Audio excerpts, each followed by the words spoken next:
प्यारे बच्चों, आप सभी का स्वागत है शिक्षा सदन बूढ़पुर यूट्यूब चैनल में। आज हम डिस्कस करेंगे 2021 और 22 का जो मॉडल पेपर हमें बोर्ड ने बना के दिया है उसके बारे में। ये है कक्षा 10 का साइंस का यानी कि विज्ञान का। बच्चों, 2022 में जो एग्ज़ाम होने जा रहा है वो हूबहू इसी पैटर्न पे होगा, क्योंकि ये बोर्ड ने हमें प्रारूप तैयार करके दिया है। ठीक है, चलो, अगर आपको ये वीडियो अच्छा लगे तो अपने दोस्तों को शेयर ज़रूर कीजिएगा। ठीक है बच्चों, चलो अब पेपर के बारे में डिस्कस कर लेते हैं कि पेपर किस प्रकार से होगा। पेपर का जो समय है बच्चों वो होगा ये 3 घंटे और 15 मिनट। ये जो बच्चे प्रारंभ के 15 मिनट होते हैं ये परीक्षार्थियों को प्रश्न पत्र पढ़ने के लिए निर्धारित है, यानी कि इन 15 मिनटों में आपको ये पेपर पढ़ना होता है। इसके जो सामान्य निर्देश है वो किस प्रकार है, वो इस प्रकार है। देखो बच्चों, कुछ जो एक पहला निर्देश है वो है यह प्रश्न पत्र 3 खंडों में यानी कि क, ख और ग में विभाजित है। जो दूसरा निर्देश है वो इस प्रकार है, प्रत्येक खंड का पहला प्रश्न यानी कि हर खंड में जो पहला प्रश्न होगा वो बहुविकल्पीय होगा, यानी कि इसके 4 ऑप्शन दिए होंगे, उनमें से कोई एक ऑप्शन सही होगा, वो आपको चुनकर अपनी उत्तर पुस्तिका में लिखना होगा बच्चों। जिसमें 4 उत्तर विकल्प दिए गए हैं, सही विकल्प चुनकर अपनी उत्तर पुस्तिका में लिखिए। यानी कि जैसा मैंने आपको बताया है कि एक क्वेश्चन के 4 ऑप्शन होंगे, उन चारों में से कोई एक सही होगा, उस सही ऑप्शन को आपको अपनी उत्तर पुस्तिका में लिखना है।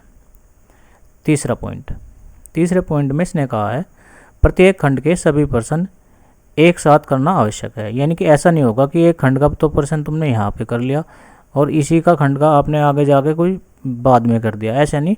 अगर आपने खंड क स्टार्ट किया है तो खंड क को ही पूरा करना होगा आपको। जब तक ये पूरा ना हो जाए तब तक आपको दूसरा खंड अटैम्प्ट नहीं करना है। अगर कई बार ऐसा होता है कि खंड क का कोई क्वेश्चन आपको याद नहीं है और वो आपकी मेमोरी में अभी नहीं आ रहा है, तो आप उसकी जगह छोड़ दीजिए। वहाँ पे जितना भी आपको लगे कि इतनी जगह में वो आ जाएगा, तो उस जगह को छोड़कर आगे से दूसरे खंड को स्टार्ट कर सकते हैं। ठीक है बच्चों, पर कंपल्सेशन यही है कि एक खंड एक साथ अटैम्प्ट करें और दूसरा दूसरे साथ और तीसरा तीसरे साथ, यानी कि एक खंड को एक ही बार में अटैम्प्ट करना है। क्वेश्चन नंबर 4, पॉइंट 4 में इसने क्या कहा है, पॉइंट 4 में कहा है सभी प्रश्न अनिवार्य है, यानी कि कोई भी प्रश्न छोड़ना नहीं है, सभी प्रश्न आपको करने हैं। 5th पॉइंट में इसने कहा है प्रश्नों के निर्धारित अंक उनके सम्मुख दिए गए हैं। जितने भी नंबर का जो प्रश्न है वो उसके सामने उसका नंबर, उसका अंक उन्होंने लिख दिया है। इस पॉइंट में उसने ये कहा है।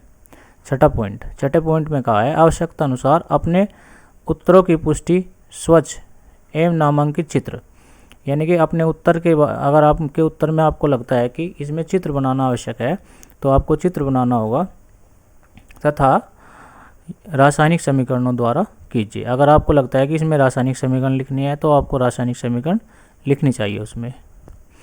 तो खंड क यहाँ पे किस चीज़ से, भौतिक विज्ञान से स्टार्ट होता है, भौतिक विज्ञान के इसने कितने क्वेश्चन दिए हैं ऑब्जेक्टिव, यहाँ पे 1, 2, 3 और 4 क्वेश्चन तो ये हो गए बच्चों आपके ऑब्जेक्टिव, और यानी कि सिर्फ 4 क्वेश्चन ऑब्जेक्टिव है आपके, यानी कि प्रत्येक क्वेश्चन 1 नंबर का है, तो 4 गुना 1 बराबर ये आपके 4 नंबर के हो गए बच्चों। यानी कि जो टिक मार्क के जो क्वेश्चन है वो 4 नंबर के है, 4 क्वेश्चन है। अब क्वेश्चन नंबर 2 में इसने क्या कहा है, क्वेश्चन नंबर 2 में बच्चों इसने 3 पार्ट दिए हैं, क, ख और ग। पहले क्वेश्चन में ये वाला क्वेश्चन है, प्रत्येक क्वेश्चन जो है वो 2 नंबर का है बच्चों। ठीक है बच्चों, तो इसमें कहा है वाहनों में किस प्रकार के दर्पणों को पश्च दृश्य दर्पण के रूप में विधि दी जाती है। यानी कि वाहनों के जब साइड में पीछे जो देखने के लिए दर्पण लगता है वो कौन सा दर्पण होता है, यानी कि जब भी कोई वाहन होता है उसके पीछे का क्या आ रहा है सड़क पे उसे देखने के लिए यहाँ पे किस प्रकार के दर्पण का प्रयोग होता है वो क्या है, उसका नाम लिखना है आपको। इसका ख पार्ट में इसने कहा है किसी अवतल लेंस की फोकस दूरी 15 सेंटीमीटर है, यानी कि ये एक न्यूमेरिकल है, तो ये न्यूमेरिकल आपको अटेम्प्ट करना है। अगले पार्ट में इसने कहा है जरा दृष्टि दोष क्या है, यानी कि जरा दृष्टि दोष के बारे में आपको बताना है और इसका निवारण कैसे होता है और इसके निवारण के बारे में आपको जिक्र करना है। दोनों ही के पार्ट के एक एक नंबर है, एक नंबर इसका, एक नंबर आपको इसका। तीसरे क्वेश्चन का जो कै पार्ट है, कै पार्ट में इसने एक न्यूमेरिकल दिया है। सबसे पहले इसमें इसने पूछ लिया है कि प्रकाश के अपवर्तन के नियम लिखिए, यानी कि अपवर्तन के नियम लिखने हैं। इसके दो नियम होते हैं, मैंने जैसे कि पढ़ा रखा है आप लोगों को, पहला नियम और दूसरा नियम, ये दोनों नियम आपको लिखने हैं। उसके बाद एक न्यूमेरिकल है, ये न्यूमेरिकल क्या बोल रहा है, 20 सेंटीमीटर वक्रता त्रिज्या वाले अवतल दर्पण के सामने फर्स्ट स्थिति में कह रहा है 5 सेंटीमीटर दूरी पर और सेकंड स्थिति में कह रहा है 15 सेंटीमीटर की दूरी पर वस्तु रखने पर प्रत्येक स्थिति में प्रतिबिंब कहाँ और कैसा बनेगा, यानी कि जब वस्तु को यहाँ पे रखते हैं और यहाँ पे रखते हैं तो प्रतिबिंब कैसा बनेगा। ये जो क्वेश्चन है ये 4 नंबर का है, 2 नंबर तो इसके इस नियम के है और एक नंबर इस नियम का, एक नंबर इस पार्ट का है और एक नंबर इस पार्ट का है। अब अगर आप ये क्वेश्चन अटैम्प्ट ना करना चाहो तो कै के एवज में इसने एक दूसरा क्वेश्चन दिया है अथवा में, तो ये क्वेश्चन आप अटैम्प्ट कर सकते हो। इसमें क्या पूछा है इसने कहा है लेंस क्या होता है, यानी कि आपको लेंस के बारे में बताना है। प्रकाशिक गुणों के आधार पर ये कितने प्रकार के होते हैं, यानी कि लेंस के टाइप्स बताने हैं, लेंस के प्रकार बताने हैं आपको। उत्तर, लेंस के प्रथम फोकस, यानी कि लेंस में कितने फोकस होते हैं बच्चों, लेंस में 2 फोकस होते हैं, प्रथम फोकस और द्वितीय फोकस, उनके बारे में पूछ रहा है। तो लेंस के बीच पर स्थित वस्तु के प्रतिबिंब का बनना किरण आरेख खींचकर दर्शाइए, यानी कि आपको एक किरण आरेख भी बनाना है। ये भी 4 नंबर का क्वेश्चन है। चलिए इसके ख पार्ट पे चलते हैं। ख पार्ट पे क्या पूछा है इसने, ख पार्ट में इसने दिया है किसी चालक का प्रतिरोध किन किन कारकों पर निर्भर करता है, यानी कि कोई भी चालक है उसका जो प्रतिरोध है वो किन किन बातों पर निर्भर करता है, हमें ये सारी चीज़ें स्पष्ट करनी है। ये मैंने 4-5 पॉइंट इसके बारे में लिखवा रखे हैं। और इसमें आगे एक न्यूमेरिकल दिया है इसने, दिए गए पदार्थ के लिए L लंबाई तथा A मोटाई के तार का प्रतिरोध 4 ओम है, यानी कि लंबाई A है और मोटाई A है और इस तार का जो प्रतिरोध है वो कितना है बच्चों, वो है 4 ओम है। इस पदार्थ के किसी अन्य तार का प्रतिरोध क्या होगा जिसकी लंबाई आधी कर दे और मोटाई को दुगना कर दे, और ये हमारा 4 नंबर का क्वेश्चन है। 1 नंबर किस बात का है, 1 नंबर है किसी चालक का प्रतिरोध किन किन बातों पर निर्भर करता है इसके लिए, और बाकी के जो 3 नंबर है वो इस पूरे न्यूमेरिकल के लिए है। अगर आप ये अटैम्प्ट ना करना चाहे तो इसके एवज में आपको ये क्वेश्चन नीचे जो दिया है, विद्युत विभवांतर की परिभाषा तथा मात्रक लिखिए। इसकी परिभाषा बतानी है बच्चों आपको और इसका मात्रक बताना है। इसके लिए आपको 2 नंबर दिए गए हैं। और फिर आगे इसने एक न्यूमेरिकल ऐड कर दिया है। इसमें इसने कहा है 10 ओम, 20 ओम तथा 30 ओम के प्रतिरोध यदि समांतर क्रम श्रेणी क्रम में जोड़ दिए जाए तो समतुल्य प्रतिरोध क्या होगा, यानी कि एक बार तो 10, 20 और 30 ओम के प्रतिरोध को समांतर क्रम में जोड़ दो, एक बार श्रेणी क्रम में जोड़ दो।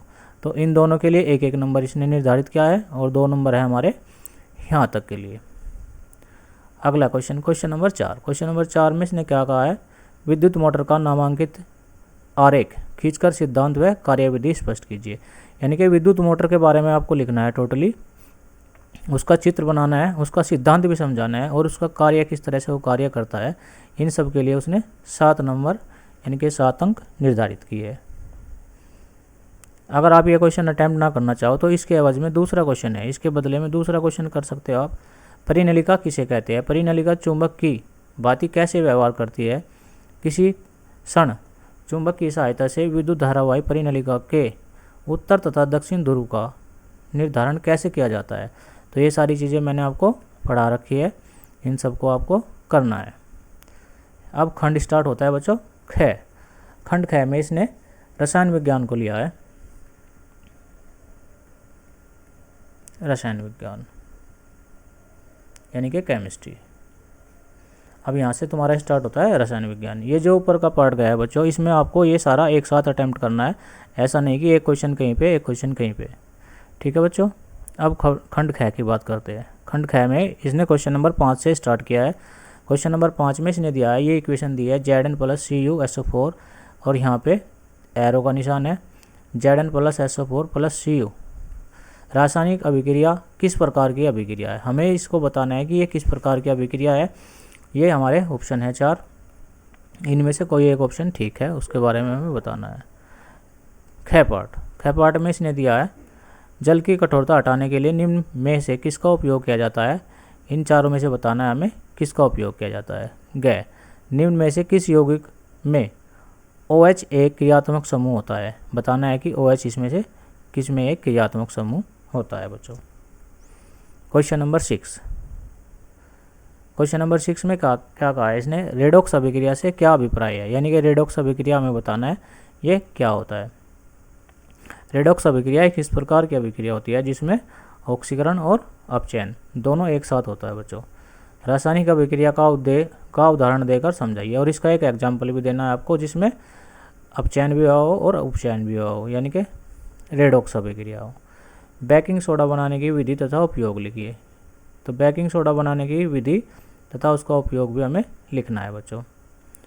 ग आधुनिक आवर्त नियम क्या है। आधुनिक आवर्त नियम के बारे में हमें बताना है। आवर्त सारणी के किसी आवर्त में बाएं से दाएं जाने पर परमाणु की त्रिज्या में क्या परिवर्तन होता है, ये भी आपको बताना है। क्वेश्चन नंबर 7 में इसने दिया है निम्नलिखित का IUPAC नेम। इनका आपको IUPAC नेम लिखना है। ये मैंने आपको बहुत डिटेल में समझा रखे है। अगर यहाँ पे मैं आपको ये कराने लगा तो ये वीडियो 3-4 घंटे का बन जाएगा बच्चों। तो ये सब आपको खुद ही करना है, खुद ही देखना है। मैं तो आपको सिर्फ ये समझा रहा हूँ आपको पेपर किस प्रकार से होता है, क्या पैटर्न है और कैसे कैसे क्वेश्चन आते हैं। ख पार्ट में इसमें कहा है संरक्षण किसे कहते हैं। संरक्षण किसे कहते हैं। संरक्षण मतलब होता है जंग लगना।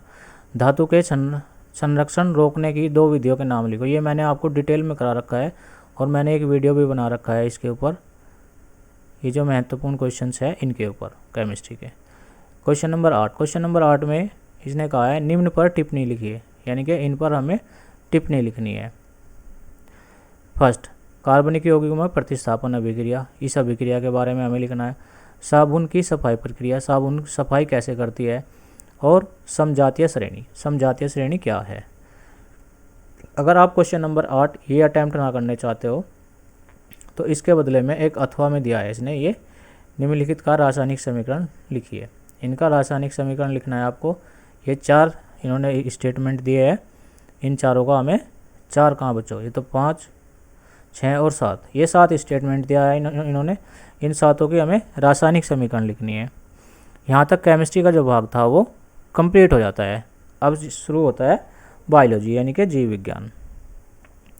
बायोलॉजी में क्या है इसने दिया है, क्वेश्चन नंबर 9 से स्टार्ट किया है इसने, और इसमें 1, 2, 3, ये 3 क्वेश्चन और 4 क्वेश्चन इसने ऑब्जेक्टिव दिए है टिक मार्क वाले, यानी कि ऑप्शन वाले, ये 4 नंबर के है। और क्वेश्चन नंबर 10 में इसने कितने पार्ट दिए बच्चों। क्वेश्चन नंबर 10 में इसने 3 पार्ट दिए है, प्रत्येक पार्ट का 2-2 अंक है।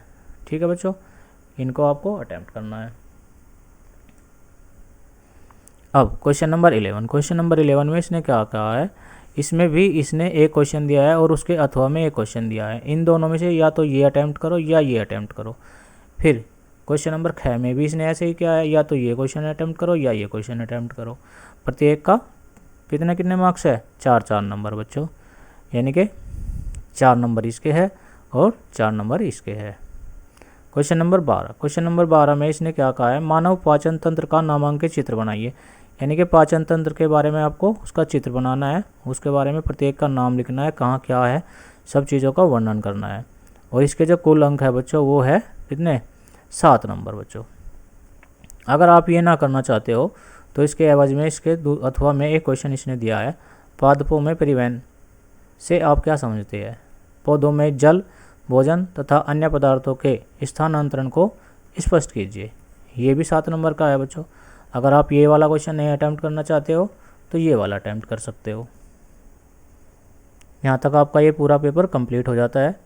ठीक है बच्चों, अगर आपको ये वीडियो अच्छा लगे तो हमारे चैनल को सब्सक्राइब, लाइक, शेयर और कमेंट जरूर कीजिएगा और अपने दोस्तों तक इस वीडियो को ज़्यादा से ज़्यादा पहुँचाने की कृपा करें।